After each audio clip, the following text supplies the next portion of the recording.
ಅಲ್ಲಿಂದ ಎತ್ಕೊಂಡು ಹೋಗಿ ಮೊದಲು ಹಿರೇಬಾಗೇವಾಡಿಗೆ ಕರ್ಕೊಂಡು ಹೋದ್ರು. ಹಿರೇಬಾಗೇವಾಡಿಯಿಂದ ನನ್ನನ್ನು ಮತ್ತೆ ಪ್ರತ್ಯೇಕವಾಗಿ ಖಾನಾಪುರ ಕರ್ಕೊಂಡು ಹೋದ್ರು. ಎಲ್ಲಿ ಹೋಗ್ತಾ ಇದ್ದೀವಿ ಅಂತ ಹೇಳಿದ್ರೆ ಕರೆಕ್ಟಾಗಿ ನಮ್ಗೆ ಯಾರು ಸ್ಪಷ್ಟವಾಗಿ ಹೇಳ್ತಿರ್ಲಿಲ್ಲ. ಖಾನಾಪುರ ಪೊಲೀಸ್ ಸ್ಟೇಷನ್ಗೆ ಕರ್ಕೊಂಡು ಹೋದ್ರು. ಖಾನಾಪುರ ಪೊಲೀಸ್ ಠಾಣೆಗೆ ಕರ್ಕೊಂಡು ಹೋಗಿ ಖಾನಾಪುರ ಠಾಣೆಯಲ್ಲಿ ಕೂತಿಟ್ರು. ನಾವು ಕೇಳಿದ್ರೆ ಯಾವ ಕಾರಣಕ್ಕೆ ನೀವು ನಮ್ಮನ್ನ ಕರ್ಕೊಂಡು ಬಂದಿದ್ದೀರಿ, ಅರೆಸ್ಟ್ ಮಾಡಿದ್ದೀರಾ, ಅರೆಸ್ಟ್ ಮಾಡಿದ್ರೆ ಮಾಹಿತಿ ಕೊಡಿ. ಅವ್ರವ್ರ ಅಧಿಕಾರಿಗಳು ಅವರವರು ಒಳಗೋಗೋರು ಗುಸುಗುಸು ಪಿಸುಗುಸು ಅಂತ ಮಾತಾಡೋರು, ಫೋನ್ ತಗೊಳ್ಳೋರು. ಅಷ್ಟೊತ್ತಿಗೆ ಕಮಿಷನರ್ ಬಂದರು, ಬೆಳಗಾಂ ಮಹಾನಗರದ ಪೊಲೀಸ್ ಕಮಿಷನರು. ಅವರವರೇ ಮೀಟಿಂಗ್ ನಡೀತಾ ಇತ್ತು. ಕೆಲವು ಗಂಟೆಗಳ ನಂತರ ಉಳಿದೆಲ್ಲ ಸದಸ್ಯರುಗಳಿಗೆ ಮಾಹಿತಿ ಹೋಗಿ ವಿರೋಧ ಪಕ್ಷದ ನಾಯಕರಾದಂಥ ಚಲವಾದಿ ನಾರಾಯಣ ಸ್ವಾಮಿ ಅವರು, ಅಶೋಕ್ ಅವರು, ಇವರೆಲ್ಲರೂ ಖಾನಾಪುರ ಪೊಲೀಸ್ ಠಾಣೆಗೆ ಬಂದರು. ಬಹುಶಃ ಇವರೆಲ್ಲ ಬರ್ಬೇಕಾದ್ರೆ 9:30, ನೀವು ಖಾನಾಪುರಕ್ಕೆ ಬರ್ಬೇಕಾದ್ರೆ 8:30 9 ಗಂಟೆ ಇರ್ಬೋದು.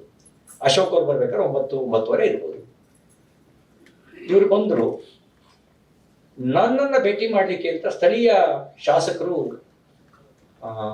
ವಕೀಲರನ್ನು ನಿಯೋಜನೆ ಮಾಡಿದ್ರು. ವಕೀಲರನ್ನ ಒಳಗಡೆ ಬಿಡಲೇ ಇಲ್ಲ. ನಾನು ನಮ್ಮ ವಕೀಲರು ಬಂದಿದ್ದಾರೆ ಬಿಡಿ ಅಂದ್ರೂ ಬಿಡ್ಲೇ ಇಲ್ಲ. ಅವ್ರನ್ನ ಗೇಟ್ನಲ್ಲೇ ತಡೆ ಹಿಡಿದು ನಿಲ್ಲಿಸಿದ್ರು. ನನಗೆ ಅರೆಸ್ಟ್ ಮಾಡಿದ್ದೀರಾ ಅಂದ್ರೆ ಉತ್ತರ ಇಲ್ಲ, FIR ಆಗಿದೆಯಾ ಅಂದ್ರೆ ಉತ್ತರ ಇಲ್ಲ. ವಕೀಲರು ಭೇಟಿ ಮಾಡ್ಲಿಕ್ಕೆ ಬರ್ತಾರೆ ಅಂತಂದ್ರೆ ಅವ್ರನ್ನ ಭೇಟಿಗೆ ನಿರಾಕರಿಸಿದ್ರು. ಕಾನೂನಿನ ಪ್ರಕಾರ ಕಸ್ಟಡಿಗೆ ತಗೊಂಡ್ರೆ ಯಾವ ಕಾರಣಕ್ಕೆ ಕಸ್ಟಡಿಗೆ ತಗೊಂಡಿದ್ದೀವಿ ಅಂತ ನನಗೆ ಹೇಳಬೇಕಾಗತ್ತೆ. FIR ಕಾಪಿ ಕೊಡಬೇಕಾಗುತ್ತೆ. ವಕೀಲರ ಸಂಪರ್ಕಕ್ಕೆ ಅವಕಾಶ ಮಾಡಿಕೊಡ್ಬೇಕಾಗತ್ತೆ. ಕುಟುಂಬ ವರ್ಗದವರಿಗೆ ಮಾಹಿತಿ ತಿಳಿಸೋದು ಅಂತ ಕೆಲಸವನ್ನ ಮಾಡಬೇಕಾಗತ್ತೆ ಕಾನೂನು ಪ್ರಕಾರ. ನನ್ನ ವಿಷಯದಲ್ಲಿ ಯಾವುದೂ ನಡೀಲಿಲ್ಲ. ಪ್ರಾಮಾಣಿಕವಾಗೂ ಇರಲಿಲ್ಲ ಸರ್ಕಾರ, ಪಾರದರ್ಶಕವಾಗಿಯೂ ಸರ್ಕಾರ ಇರಲಿಲ್ಲ. ಅಶೋಕ್ ಅವರು ಬಂದರು, ಗಲಾಟೆ ಮಾಡಿದ್ರು. ಏನ್ರಿ ವಕೀಲರನ್ನೇ ಒಳಗೆ ಬಿಡಲ್ಲ ಅಂದ್ರೆ, ನಾನು ಹೋಮ್ ಮಿನಿಸ್ಟರ್ ಕೆಲಸ ಮಾಡಿದ್ರು, ಕಾನೂನು ಗೊತ್ತಿದೆಯಾ ನಿಮಗೆ ಅಂತ ದಬಾಯಿಸಿದ್ರು. ಆಗ ವಕೀಲರನ್ನು ಒಳಗೆ ಬಿಟ್ರು. ನಾನು ಹೇಳಿದೆ, ನೋಡಿ ನನ್ನ ಮೇಲೆ ಹಲ್ಲೆ ನಡೆದಿದೆ, ನಾನೊಂದು FIR ಬುಕ್ ಮಾಡಬೇಕು, ಕಂಪ್ಲೇಂಟ್ ಮಾಡಬೇಕು ಅಂತ ಕಂಪ್ಲೇಂಟ್ನ ಬರೆದು ಕೊಟ್ಟೆ. ಟೈಪ್ ಹೊಡೆದು ಕೊಟ್ವಿ. ಡಿಕ್ಟೇಟ್ ಮಾಡಿದೆ, ಟೈಪ್ ಹೊಡೆದು ಕೊಟ್ವಿ.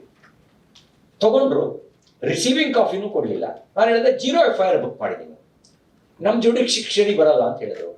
ಕಾನೂನು ಅವ್ರಿಗೆ ಹೇಳಿ, ನೀವು ಇಲ್ಲಿಂದ ಯಾವ ಪೊಲೀಸ್ ಸ್ಟೇಷನಿಗೆ ಬರುತ್ತೆ ಅಲ್ಲಿ ಕಳಿಸ್ಕೊಡಿ, ಈಗ 0 FIR ಬುಕ್ ಮಾಡಿ. FIR ಬುಕ್ ಮಾಡಲಿಲ್ಲ. ಮತ್ತೆ ಹೋಗೋರು, ಫೋನ್ ಮಾತಾಡೋರು, ಬರೋರು, FIR ಬುಕ್ ಮಾಡಲೇ ಇಲ್ಲ. ನೀವು ಕಾನೂನು ಉಲ್ಲಂಘನೆ ಯಾಕೆ ಹಿಂಗೆ ಮಾಡ್ತಾ ಇದ್ದೀರಿ ಅಂತ ದಬಾಯಿಸಿ ಕೇಳಿದ್ರೆ FIR ಬುಕ್ ಮಾಡಲಿಲ್ಲ. ಅಶೋಕ್ ಅವ್ರನ್ನ ಯಾವುದೋ ಸಬೂಬ್ ಹೇಳಿ ಹೊರಗೆ ಕಳಿಸಿದ್ರು, ಇವ್ರನ್ನೆಲ್ಲರನ್ನು ಹೊರಗೆ ಕಳಿಸಿದ್ರು. ನನ್ನನ್ನು ಮತ್ತಲ್ಲಿ ಐಸೋಲೇಟ್ ಮಾಡುವಂತ ಪ್ರಯತ್ನ ಮಾಡಿದ್ರು. ನಾನು ಒಳಗೆ ಧರಣಿ ಕೂತೆ. ಒಂದು ಸಣ್ಣ ವಿಡಿಯೋ ಬೈಟ್ ಮಾಡಿ ಹೊರಗಡೆಗೆ ಕಳಿಸ್ತೆ. ನನಗೆ FIR ಕಾಪಿ ಕೊಡಿ ಸರ್, ಹೋಗೋಣ ಸರ್, ಹೊರಗಡೆ ಹೋಗೋಣ, ಬನ್ನಿ ಸರ್, ನಿಮ್ಮನ್ನೆಲ್ಲೋ ಕರ್ಕೊಂಡು ಹೋಗ್ತೀವಿ ಸರ್, ನಿಮ್ಗೇನು ತೊಂದರೆ ಆಗಲ್ಲ ಸರ್, ಸೇಫಾಗಿ ಕರ್ಕೊಂಡು ಹೋಗ್ತೀವಿ ಸರ್. ಅಂದರೆ ನಾನು ಇಲ್ಲೇ ಇರ್ತೀನಿ, ಇಲ್ಲೇ ಸೇಫ್ ಇಲ್ವಾ? ಅಥವಾ ಅರೆಸ್ಟ್ ಮಾಡಿದ್ರೆ ಅರೆಸ್ಟ್ ಮಾಡಿದ್ದೀನಿ ಅಂತ ಹೇಳಿ, ಯಾವುದೂ ಹೇಳಿ ಅಂದರೆ ಯಾವುದನ್ನು ಅವ್ರು ಹೇಳ್ತಿರ್ಲಿಲ್ಲ. ಅಲ್ಲೇ ಧರಣಿ ಕೂತ್ಕೊಂಡೆ. ಇದಕ್ಕಿದ್ದಂಗೆ ಏಕಾಏಕಿ ಎತ್ಕೊಂಡು ನನ್ನನ್ನು ಪೊಲೀಸು ಸ್ಕಾರ್ಪಿಯೋದೊಳಗೆ ತುಂಬಿದ್ರು.